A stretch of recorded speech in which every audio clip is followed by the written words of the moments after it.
introverted man here. All right, the surprising truth about Lucent Media. The Big Bang. The surprising truth of the Big Bang, about the Big Bang. So is Lucent Media a scientist? No. Does he have any citations in his description? Not a single thing. Not even one. What does he have? Bad argument. But let me show you. And I'll talk about how broken and bad his argument is, point out the fallacies, and just the wrongness in general of it, and why you should be skeptical of his conclusion. And then I'll grant his conclusion, tentatively speaking, and show how his conclusion is still weak and doesn't get us anywhere. Hey Siri, has science buried the belief about God? Hi everybody, I have a question for you. What is something that everyone has? Some people don't even know that they have it, but it significantly impacts your overall quality of life. Let's see, something that everybody has, but you don't even know you have it, but significantly impacts your quality of life. Microplastics. Is that the answer? Microplastics. That better be the answer. Give up? We're talking about worldview. Ah, man! What's your worldview? It's a set of beliefs about the big questions of life. All right, I already got to stop him there. No, actually, a worldview isn't just that. It's more than that. Now, there's a couple different versions of what a worldview is. In fact, there's a lot of different talk about what a worldview is online. And the complexity of what a worldview is can't just be reduced down to a set of questions. But there are different worldviews, including secular worldview, which would not include the questions that he wants us to include. That serves as a framework for how you view and interpret life. So what are these big questions? Questions like, is there a God? Why am I here? What's right and what is wrong? Where am I going? What is even real? There are three. Okay, so those questions are not contained in all the worldviews. Only some of them ask those questions and attempt to answer them. Depending on your worldview will depend upon what questions you think are even valuable in the first place. So saying that these questions are contained in a worldview betrays your version of a worldview already. In a worldview where there isn't a God, obviously asking whether there's a God or not makes no sense. The answer is no. So there you go. So these aren't necessarily questions that every worldview asks or tries to answer, and they're not necessarily questions that we, broadly speaking, find to be important or not.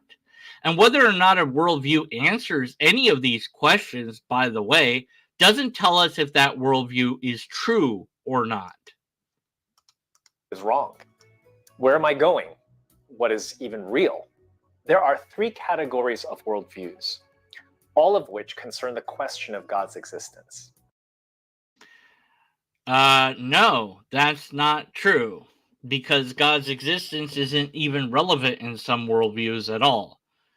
As far as there being three categories, there's many categories of worldviews. But go ahead and strawman what worldview is, because that's the only way to make your argument. There is theism, which says that God is eternal and that the universe... No, only some theisms say that God is eternal. Some theisms have multiple gods, gods that aren't eternal, gods that come in and out of existence. So you've just already misled your audience about theism, broadly speaking, because theism is a large variety of beliefs about God.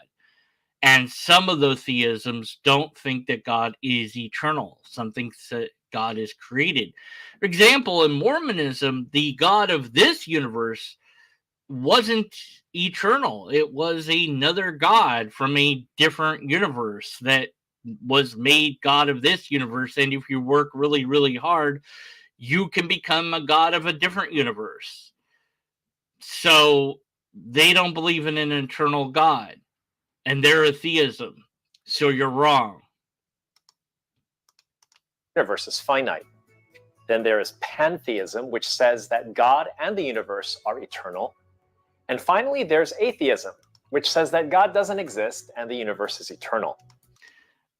No, atheism doesn't say anything like that, and nor does pantheism for that matter. Pantheism doesn't rely on the universe being eternal or non-eternal either. So grouping what the universe has to be with theism is just misleading your audience again. So that's twice that you've either deliberately or accidentally misled your audience. I, being jaded, am more inclined to think that this is deliberate on your part, but maybe you're just uninformed and have copied and pasted these arguments from some website or book or something. I don't know. But no. Pantheism is just belief in many gods. Some pantheism requires the universe to be eternal or universes. Some don't. It just depends on what pantheism you have. Atheism says nothing about the universe at all, not even a little. And also, you neglected the other half of atheism, which is a typical move by many apologists, to ignore that there's more than one definition of atheism to make it easier to deal with. Atheism isn't just a declaration that there isn't a God. Atheism is also a position where one doesn't believe in God, and that might be separate from a declaration that there is no God. These are seen as agnostic atheism or Gnostic atheism or weak or strong atheism, depending on which word set you like better. Regardless, atheism is more than just there's no God, and atheism says nothing at all about the universe. Not a thing. There's nothing that makes an atheist have to think anything at all about the universe, even a little. The universe could be eternal. It might be non-eternal. It doesn't matter to the atheist because atheism doesn't make any claims, because atheism is not a worldview. And in fact, the only people that say that atheism is a worldview are theists, which should tell you something. That they're not listening to the atheists. The atheists keep telling you it's not a worldview. Maybe you should listen to them. But the theists keep thinking and wanting it to be a worldview when it isn't. Atheism doesn't prescribe anything at all, not even a little. It simply describes a lack of belief in God. That's it. That's all it is to be an atheist. On the question of, is there a God? If you say, I don't believe in it, or I don't know if there is, if you don't know, if you're unsure, then maybe you're agnostic, or at least agnostic-ish, but if do you believe in God? And if you say no, then you're an atheist, and that's it. It has nothing to do with cosmology. I'm happy to go with whatever the current zeitgeist of science says in regards to cosmology. But since you offer zero citations to back any of your ideas up with science, I doubt everything that you have to say on the matter. Now, all worldviews are not equal. Let me tell you about 3 things that validate a worldview. Number 1, a worldview has to be logically consistent. Says who?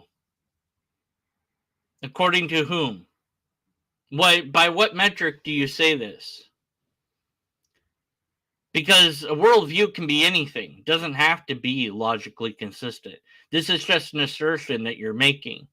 If you backed up this assertion with something, then maybe I could believe you, but you offer zero backing to this claim whatsoever. You just want us to think that you're right, but I have no reason to.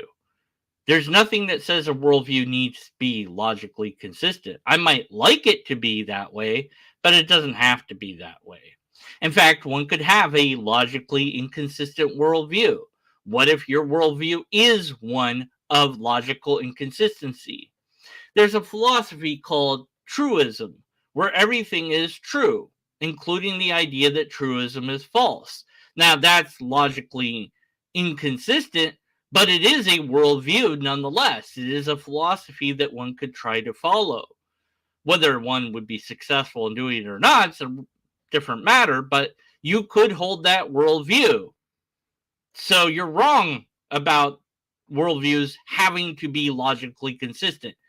If you want to demonstrate that you're right about this, then you need something to show that you're right about this. That just means that its teachings cannot be self-contradictory.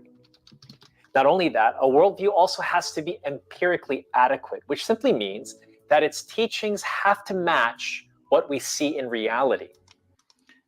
That would be great, but no, worldviews don't have to do anything at all. You just want worldviews to do these things. Now, I have a couple different links in the description of this live broadcast that eventually becomes a video on YouTube that show you what a worldview is, and it isn't anything like what you're saying it is. So you're just wrong. And finally, a worldview has to be existentially relevant. No, it doesn't. Its teachings must speak directly to how people live their lives. No, it doesn't. A worldview could be completely about yourself and nobody else. Earlier, we mentioned the questions that formulate a worldview. If a worldview doesn't adequately address those questions, it's not considered valid. According to you, but no one else that I can find has ever made such a statement before or since. So, by what metric do you decide that this is true? Based upon what exactly? What's your methodology for deciding that this is true? So a worldview has to address the question of origins. Where did the universe and No, it doesn't. human beings come from? Meaning. Like I said, I have links to what a worldview actually is, and by definition alone, you can't say the things that you want to say about worldviews. So, at best, you're strawmanning what a worldview is in order to try to make an argument. Because you have created a straw man, then your argument conclusion is one that we have to be skeptical of. But it gets worse. He keeps going. What is the meaning or purpose of life? It has to address morality. How do we know what's right and what is wrong? It has to address destiny. What happens after people die? It doesn't have to do any of those things. At all. Not even a little. You're just wrong about everything that you've said. A worldview doesn't have to address anything whatsoever about anything. A worldview is, like I said, complex. And what it is, well, kind of depends upon what you look up. AI can tell you a worldview is a person's or society's fundamental way of thinking, which includes their knowledge, culture, and point of view. Or you might have, Wikipedia. A worldview is the fundamental cognition orientation of an individual or society, encompassing the whole of the individual's or society's knowledge, culture, and point of view. You could go to Webster and have a definition of worldview there, and each one is going to have certain things that other ones don't have, and some might have some similarities, but worldview is not some objective, nailed down in the ground sort of concrete idea where we would say a worldview is X, Y, and Z for sure. At best, because you're dealing with natural language, you could get a broad consensus of what people think the word is or how it should be used. But you're acting as if a worldview is set in stone of what it is. But it isn't that sort of thing. The worldview is not an artificial term. Because it's a natural term, it's going to be flexible because natural language is flexible by its very nature. Only artificial words are typically constrained to one or maybe two definitions, and they're done so that they can be easier to understand, that there's just one way of viewing the word internet, for example, what that means and the concepts of it. But even that word, although it started as artificial, once it became used in the natural language, has then since branched off to have more than one meaning. So given enough time, an artificial word will become a naturalistic word. But I digress. The point is, it's not a set in stone thing, and your idea of what a worldview is just doesn't align with the definitions that we find about it online. Therefore, everything that you're saying is something that we should be skeptical about. Let's take a moment to examine these worldviews closer. Pantheism and atheism share a similar view of the universe. No, it doesn't. Let's examine some history on that. As far back as Aristotle, people believed in a static universe model. I don't care what people believed back in the day. It doesn't matter at all. Atheism and pantheism don't share, well, maybe they share something in common, and I don't know. Atheism doesn't believe in God, but pantheism does. So no, atheism and pantheism share nothing in common at all. So you're wrong about that. Essentially, the idea was that the universe was infinitely old, eternal, and constant. They didn't Yeah, and so what? deny that new matter was being created, but the universe's overall density remained unchanged. Fred Hoyle coined this view of a static universe in 1948 as the steady state model. None of this matters. He famously said, "The universe as a whole is unchanged." I don't care. I'm just muting you now. It doesn't matter. None of this matters. He waffles on about what people said about the universe, and I don't care. What do current cosmologists say about it? That's what matters. And what about current cosmology? What does it say about the universe? Point that the universe is expanding. Like all classically trained scientists, Einstein believed that the universe was static and eternal before 1917. But after his theory of relativity, after 1917, he was stuck. He was now faced with evidence that the universe was expanding. And if it was growing... All right. Anyways, he goes on like this for quite some time about the universe, a subject that I don't think he knows that much about. Just kind of quoting scientists here and there and what they said when, and not making any actual real points that matter about anything. He finally waffles his way to an actual thing that actually matters after talking about the universe for a while. It's a subject that I don't think he really knows that much about. Because the light was turning red as its wavelength was stretched, implying that the universe had a beginning, a crucial point. Not exactly. The beginning isn't a beginning in the sense that you think it is. And the redshift doesn't imply that.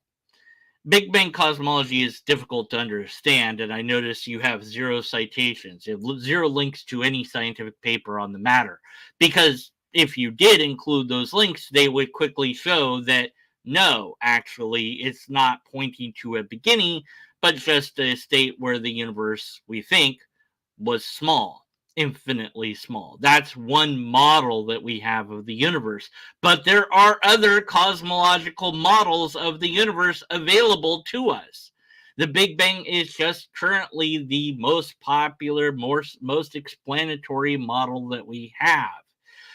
But it doesn't say that the universe has a beginning. In fact, quite the contrary. We don't know if the universe has a beginning, because what happens is as you approach the universe getting denser and denser, you get hotter and hotter into temperatures called the Planck temperature. And at these temperatures, physics as we understand them don't work no more. So we can't really comment on what the bleep is going on, or if there's a beginning to that or before that or anything. We don't know. We just don't know at that point because you can't do physics on it because it's too damn hot. So scientists, broadly speaking, although they have several models and several ideas of how things could be, haven't come to a consensus on whether there's a beginning of the universe or not. If you want to say that that hot, dense state is a beginning, well, I think you're still wrong because there's stuff that happens before then. At least we think so. But it could be that the heat and mass of the universe at that single dense state of extreme heat simply always was. In fact, if time doesn't exist, then yes, by default, it always was that way because there wasn't even time yet until it started making space. And because it made space, it made time as well. So there is no before, and there's no beginning. Some models of cosmology also suggest that there's no end of space. And that's not even getting into the models of cosmology that have antimatter universes leading to a matter universe. There's all sorts of possibilities out there. And we don't know which one is the correct possibility. But to claim that there's a beginning when that's not something that science says is just plain wrong. But apologists do this all the time. They can't face the reality of true science. That's why he has 0 citations in his description. Now, I don't know that I don't think I added things for the Big Bang cosmology on my description, so I'll have to go and do that later.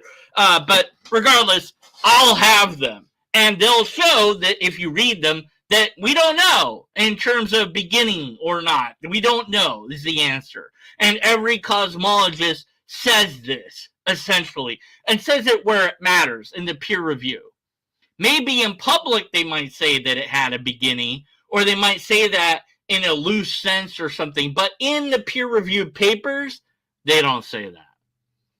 So maybe there's a couple that do, I don't know, but again, he would have to offer those papers as proof that scientists have said this, and he doesn't. Why? Because he can't, because there probably isn't anything that supports that. I'm going to show several different papers and several different things that show that we don't know in regards to if it's a beginning or not. Just that this is the singularity, and that's as far back as we go, and to call it a beginning is kind of a misnomer. But keep lying to your audience. Keep being wrong, because that's all you can do as an apologist, is simply mislead people about real science. You've already misled people about what a worldview is, so it doesn't surprise me even a little that you mislead people on science.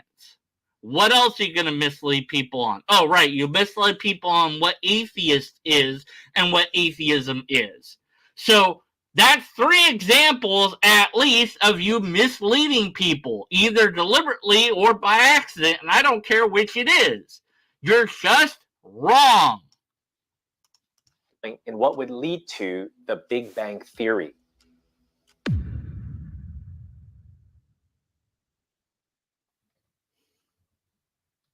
The final blow to the steady state theory came with 2 more scientists, Arno Penzias and Robert Wilson's 1965 discovery of something called cosmic microwave background radiation, also known as CMB. Think of CMB as the afterglow or the leftover heat from the event that created the universe. It's it's not the created the universe. No, that's incorrect to say. Strong empirical evidence that the universe had a hot, dense origin. The hot, dense origin that you're talking about is that state of Planck temperature that I was talking about. But calling it origin is misleading because that term doesn't really apply. This is like T1 or T2 point of time. But what do you care? You've already misled everybody about everything, so I don't know why I'm correcting you, but perhaps my corrections will reach some of your audience and they'll see how wrong you are about everything that you said. Now, here's something very interesting. The idea of the singularity and the Big Bang was not immediately accepted. That doesn't matter. See, many longtime adherents of the steady state theory felt that the philosophical and ideological parallels to a theistic view of origin. Okay, this is an outright lie that apologists go to. They felt and thought that it was too close to God stuff. How do you know what they felt and thought? Do you have access to their brains? Were you able to mind read these people from the past? What evidence do you have that shows that this is why they rejected these ideas at first? Nowhere is there anything that I know of that shows that people rejected these notions because of religious implications. But this lie is often repeated by apologists because they have no truth on their side. That's why he has no citation to back up this claim, because there is no citation that he could offer to show that it was true. Origins were uncomfortable. The fact is that the term Big Bang was coined as a derogatory, mocking view of a non-static universe by Fred Hoyle in a BBC interview in 1949. I don't believe in the Big Bang because there has been a theory rather well worked out of how the Big Bang is supposed to have happened. And it seems to me that it is not likely to be correct. I don't care. Who's that guy? What was that from? So you show us a cherry-picked clip from somebody, you don't tell us who it is, where it's from, when it happened, and it's just one guy. That's not enough. Your citations need to do a lot better than that. And that's not even really a citation because I can't click on it to verify anything about it. Think about it. The Big Bang parallels theistic explanations. No, it doesn't. Of origins. Atheists and pantheists supported the Big Bang theory as it was the most viable explanation of origins of science devised to date.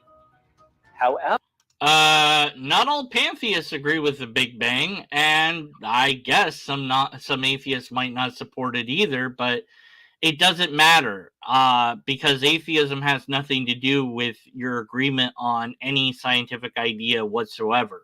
Atheism is a single stance on a single issue, as I said. So to categorize atheism as if it has to hold on to any cosmology at all is incorrect. However, a closer examination reveals a few critical flaws worthy of our attention. First, the Big Bang theory relies on the idea that a quantum fluctuation was responsible for the Big Bang. Now, I don't really understand everything about what a quantum fluctuation is. I don't think you understand anything about what a quantum fluctuation is, but that's one idea of many. So I'm not sure where you're getting that idea from either, since you provide zero citations for anything that you've said. Where did you get this idea from? I don't know. Do you? But you don't have to be a scientist to ask the following question. Where did these quantum fluctuations come from? Well, the problem with that question is it assumes that there is a come from. Maybe the quantum fluctuations don't come from anywhere. Maybe they just always are present. Asking a question might be something that is a loaded question because it pre-assumes certain things in the question. If I asked you, when did you stop beating your girlfriend? It assumes that you have a girlfriend. It also assumes that you have been beating your girlfriend and that you've stopped beating your girlfriend. All of these assumptions are loaded into the question, making it a loaded question, which is a logical fallacy. By asking the question, where did these things come from? You might be invoking a loaded question because you're assuming they came from somewhere. Maybe they didn't come from somewhere. You don't know. I don't know. And the only things that could maybe figure it out would not be philosophical mussing, because if you use that, you won't know if you're right. Why? Because there isn't a underpinning to show that philosophical mussing will get you to the right answer. It's just thinking about stuff. But the rigors of logic and science do have a methodology that can, when flowed from point A to point B to point C, get you to an answer that you can be reasonably sure about. Logic has its limits and gives way to the greater thing of science. The scientific methodology allows us to understand things that we couldn't otherwise understand. Asking questions is great, but unless you do the work of understanding the question and then finding the answer in a way that's going to be provable, then your answer is not going to be an answer that you can be sure about. Your answer is a speculation, a guess. You're throwing darts and you don't even know if there's a dartboard to hit. Critics of the Big Bang Theory point out that this is just another pushback, also called infinite regress, where it pushes the question of origins just further back. Another challenge that the Big Bang Theory faces is the differentiation between something and nothing. While science has generally accepted the idea of the Big Bang, there's a glaring hole in this argument of origins. A quantum vacuum is not nothing. It is something with existing laws of physics at play. Even the singularity is also something. It's not nothing. Correct. The idea of a nothing is a philosophical idea. Really, the only people that claim the universe came from nothing are, and by nothing mean a real nothing, are theists. Scientists don't make that claim. They might use the word nothing in common parlance, but they usually don't mean nothing by it.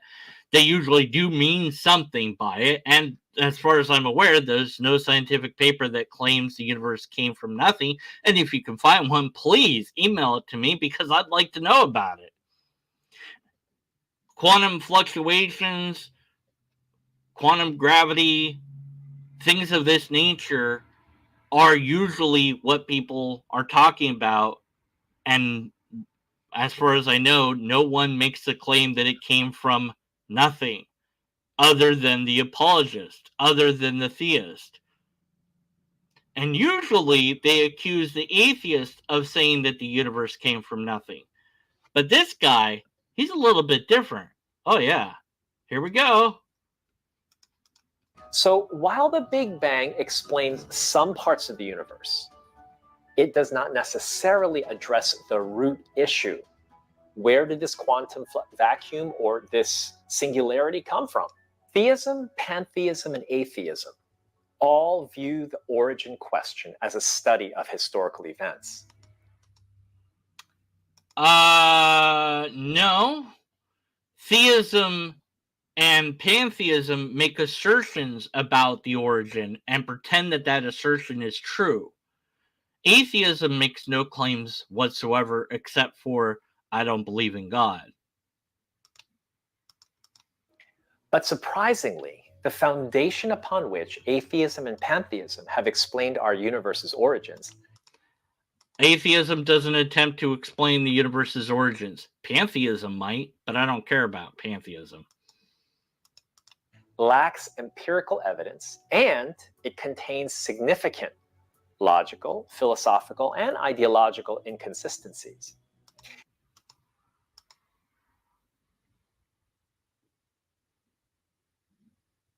What? I'm not sure how you got there from here, because you're saying that the Big Bang doesn't adequately explain things because we don't know. But I don't know is a answer.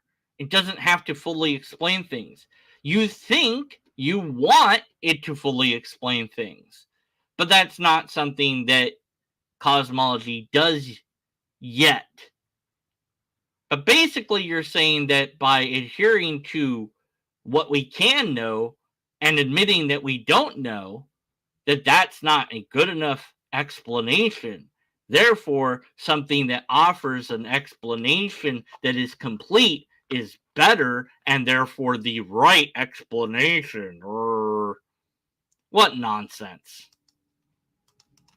As a worldview, they fail because they have revised their position by modern science. But modern science still has not offered a compelling, rational, and consistent explanation of the origins of the universe. Okay, so atheism isn't a worldview. Pantheism could be, but I don't know. He doesn't like pantheism, I guess. He's trying to knock that down to get to just one God, I suppose. But at any rate, atheism isn't a worldview. And yeah, we'll go with I'll go with science, sure. And I'll go with whatever science says. And as science continues to find new information, it's going to continue to evolve and change over time. And so whatever it says now could be wrong tomorrow, and that's just fine. I'll accept that and be like, okay, cool. Turns out universe was way older than we thought. That could be the case. Cool. All right. Doesn't bother me even a little. But basically, you're saying science doesn't offer us everything. Therefore, fill in that gap with your belief. God of the gaps. Wonderful. Terrific. You might as well say magic did it. So in this regards, atheism and pantheism fail to be a viable worldview. Theism, on the other hand, looks at modern empirical science and agrees with the following points. Yes, there was a beginning. What science says that? What peer review says that? Oh, right, none. You have none to offer. 0 things cited that show that science says there was a beginning. So you're wrong about that. It's not science doesn't say that. To the universe. Yes, there was a cause in the beginning. Science doesn't say that either. Yes, the universe came from nothing. Now, so wait, he's not accusing the atheist of saying the universe came from nothing. He's saying, yes, the universe came from nothing. But wait, it gets better. Listen to this. I realize that science doesn't say it came from nothing. You realize that science doesn't say that it came from nothing, yet you just said that theism goes with science, but science doesn't say this. So it doesn't go with science. It goes with science in these 3 examples, and none of them, by the way, are anything scientific. Not the first 2 aren't, but we're going to pretend that the first 2 are. But the last one, that's not scientific. So theism goes with science until it can't go with science, and then it goes off in la la land, and you know that. So you know that you are being deliberately misleading to your audience. Wow. Ow, that hurt my ears. But when you describe the singularity, this infinitesimally small point, and if you want to do something interesting, scientists say that there's no such thing as infinity, only. Do they? Really? What scientists have said that? When? Where? Who said? Oh well. Probable infinity, but we won't get into that. But what are your thoughts? Let me know in the comment section below. If you've enjoyed our video, please click like and subscribe. I'm I/B, and I'll see you next time. Okay, well, like I said, Nothing but straw man as far as the eye can see. Straw man here, there, and everywhere. Straw man on what atheism is, straw man on what the worldview is, and then just being plain wrong about cosmology in general. The idea at the end is that theism can somehow better explain, quote unquote, all these questions that we have. Where did it come from? Well, theism can answer that, but pantheism and atheism can't answer it, so they're not an adequate worldview. But does that make them an incorrect worldview? Does that make them wrong? No. It couldn't, and it wouldn't. Because even if it's not adequate, that doesn't make it untrue. The mystery of the cosmology, the I don't know, he fills that gap in with God. And he gives himself away because he says, science hasn't done this yet. Well, what if tomorrow some scientist or group of scientists more likely come forward and say, here's how it all works, blah, blah, blah, blah, blah, some big equation on a chalkboard, you know, or a whiteboard or whatever, you know, and they reduced it down and they said, look, and this is this, and, you know, and it all equals 42 because we thought that'd be funny to call it 42, because we're, you know, the Douglas Adams thing is 42, so we're calling it 42 at the end here. It's not actually 42, it's actually a symbol that looks like the 42, and so we're just going to call it 42 for fun. And that's the answer to everything. And the theists will just go, yeah, but how did that work? And they go, well, all this other stuff just explained it all. Well, where did all that come from? It all came from this place. And they'll be like, well, where did that come from? That came from God. It will never be satisfied. You will never, ever, ever, ever, ever, ever, ever be satisfied with anything that science explains. You will always move the goalpost back, because if you were satisfied with the scientific explanation, then you wouldn't have to believe God done it. In fact, even if you're not satisfied with the scientific explanation, I don't think that being satisfied with God done it really does answer any questions. Where did God come from? Oh, well, yeah, well, you're not supposed to answer that. God didn't come from anywhere. God's eternal. How do you know that? Because that's what God is. How do you know that, though? How do you know that that's what God is? Because it has to be that way. Okay, well, what's God like? Where is it located? How does it work? Where does its power come from? Does it, how does it gain power? Does it consume things? Does it eat? Does it drink? Does it sleep? Does it have feelings and thoughts and desires? Did it evolve? Has it always been the same throughout time? What is it made out of? How do you know anything about it? See, there's still questions, and there's questions you can't hope to answer. Therefore, theism doesn't provide enough adequate answers to life's deepest questions. Why is there a God rather than no God? That's a really deep question. What is God's morals based on? Well, if they're based on his character, then what's his character based on? If the morals are good because God is good, do we need God to have good morals? Couldn't we just have morals? If they're good because God says they're good, isn't that arbitrary? What does it mean? How does it work? Is God under the laws of logic, or does God break the laws of logic? Is God an incoherent God? Or is God a logically coherent God, meaning that God is under logic, meaning that logic is the true God? But how long has logic existed? And logic doesn't have a mind like God does, so how does that work? These questions are not answered by theism. So, taking your conclusion tentatively as true, we can safely say that theism doesn't give us an adequate answer for every question that we could come up with. Therefore, it too can't be an answer. So that means it means theism isn't a worldview that answers things enough, nor is pantheism or atheism. Well, then I have one that you left out. It's called skepticism. Hallelujah. Hallelujah. Hallelujah. Hallelujah. Skepticism says, screw it. I don't know what's true, but I'll believe it's true if there's empirical evidence, repeatable test, or a valid and sound argument. And unless and until you provide those things, I'm going to be skeptical about it. And because this guy didn't provide us with anything at all, we definitely have to be skeptical of his conclusion.